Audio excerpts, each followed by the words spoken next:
Todo mundo tem dissociação? Isso é um elemento humano. Todo mundo vai ter isso. Seja criando alguma coisa, seja ficando focado num filme, seja começar a tremer e achar que tá com o demônio no corpo. Todo mundo tem isso em algum nível. Esse é o ponto? O ponto existe a dissociação episódica, que é isso que tu tá falando. O cara acabou dissociando. Em determinado momento, ele dissociou, tá? E existe a dissociação que é uma, vamos dizer assim,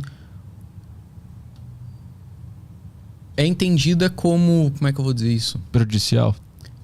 É como se fosse um conjunto que vai estar sempre acontecendo naquela pessoa. É como se fosse crônico. Tá, entendi. Entendeu? Não quer dizer necessariamente que é uma doença, mas é crônico.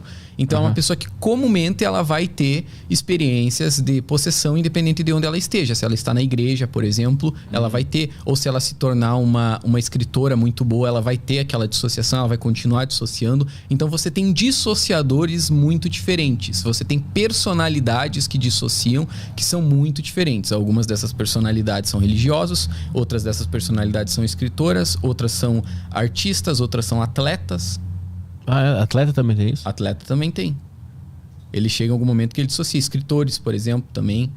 O Dostoiévski, vários artistas tinham dissociação. Dostoiévski, quando ele tinha a dissociação dele, ele ficava desenhando o rosto nas margens dos escritos dele. E esse rosto que ele ficava... A gente chama isso de automatização.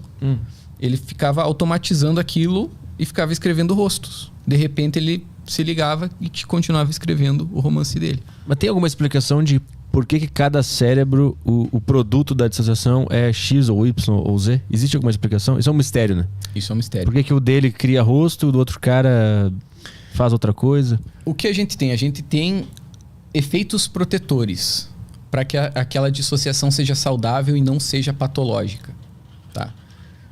O que é dessas características, desses efeitos protetores? A sociedade, o suporte social. Então, ao invés de tu ter uma família que te batia quando tu era criança, tu tinha uma família que te acolhia.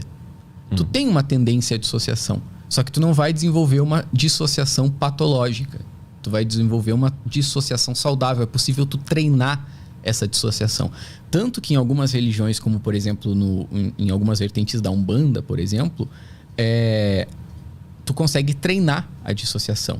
Então tu chega lá e tu manifesta uma possessão totalmente fora daqueles padrões aceitáveis naquela sociedade, e tu começa a ir ali para fazer um treinamento daquela manifestação, até que ela se torna saudável, ela se torna delimitada. Tu não vai ficar tendo uma possessão, por exemplo, dentro do ônibus, porque senão tu vai ser um doente realmente. Tu vai ter que procurar um psiquiatra, porque é uma psicopatologia, entendeu? Agora, a maioria dos casos, as pessoas acabam conseguindo ficar dentro daquele contexto e ter a sua dissociação dentro daquele contexto. Nesse caso, é uma dissociação não patológica. Então, é uma coisa que é importante dizer. O religioso que está tendo um caso de possessão, cara, ele não é um doente mental.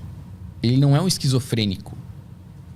Pelo contrário, existem uma série de estudos no Brasil e no mundo que demonstram que, inclusive, é ao contrário. As pessoas que elas conseguem ter uma dissociação não patológica, uma dissociação criativa ou uma dissociação relacionada a um bem-estar, elas têm uma saúde mental acima da média. Elas vão lá no seu centro, na Umbanda, no Candomblé, na igreja pentecostal, sabe?